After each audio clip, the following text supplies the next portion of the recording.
બાપા સીતારામની જય, રામચંદ્ર ભગવાન કી જય। એક ગુરુ હતા અને એક ચેલો હતો, અને ચેલો ન જ ગુરુને કહે કે મારે રામના દર્શન કરવા છે। પાછો ગુરુ એમ કહે કે મળી જશે રામ। પાછા બીજા દી જાય, પાછા કહે કે મારે રામના દર્શન કરવા છે। પાછા ગુરુ એમ કહે કે હા મળી જશે રામ। પાછા ત્રીજા દી જાય, પાછા ગુરુનું કહે એમ નતો ન જ ગુરુને કહે। પછી ગુરુને એમ થયું કે માજો આ તો હવે અહીંયા પડી ગયો હે, લાઈન કે આને કહી દઉં ઓલા ભાડિયા કૂવામાં હે વાંધા માથે લટક।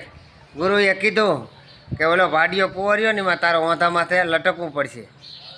તે ચેલો રાઢું લઈ અને ઊંધા માથે લટક્યો। એક દિવસ, બે દિવસ, 3 દિવસ થયા ને તો ભગવાન આવ્યા। એટલે એ કે શું કરેશ? કે હું તો મારા ગુરુએ કીધું છે કે ભગવાન તને મળશે જાય ભાડિયા કૂવામાં હે। કે તમે કોણ હો? કે હું ભગવાન છું। કે એને તો કે નીકળી જા, હું બહાર હતો। કે હું તમે ભગવાન હો? કે હા। પછી ચેલો બહાર નીકળ્યો ને બહાર નીકળીને કીધું કે તમને ભગવાન હોય ની ખાતરી હું?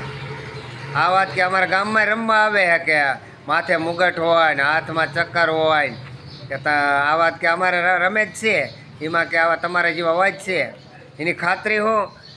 કે હું ભગવાન જ છું કે વિષ્ણુ હું? કે તો કે મારા ગુરુને રો બોલાઈ આવ।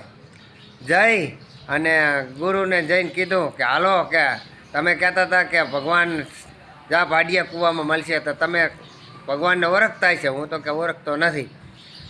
ગુરુ ને ચેલો બે ગયા, અહીંયા ગયા ને તો આર્ય તો ચેલો પાછો વિશ્વા નતા આવતો હતો, ભગવાનને રાંઢવાથી બાંધીને ઝાડ આવી ગયો હતો।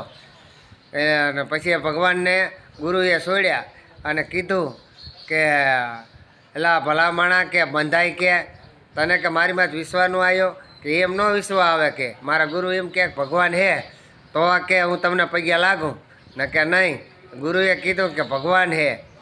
કે ભગવાન હો તમે? કે કોણ હો? કે હું વિષ્ણુ હું, કે હાથમાં ચક્કર હે, માથે મુગટ છે, આવો મારો સ્વરૂપજી ટાઈપનું હે। તો કે ગુરુ કે પગ્યા લાગ? કે ના પગ્યા ન ભગવાનને લાગુ। કે કા? કે તમે મને માર્ગ બતાવ્યો, તમે કીધું કે ભગવાન મળશે।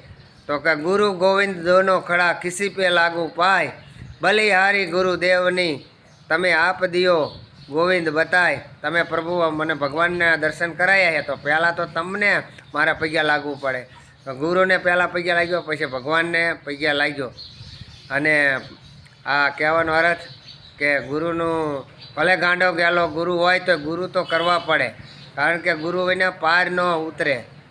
તો આ બધું જે સત્સંગ હતું એ આ વાત કરી છે। બોલો બાપા સીતારામની જય।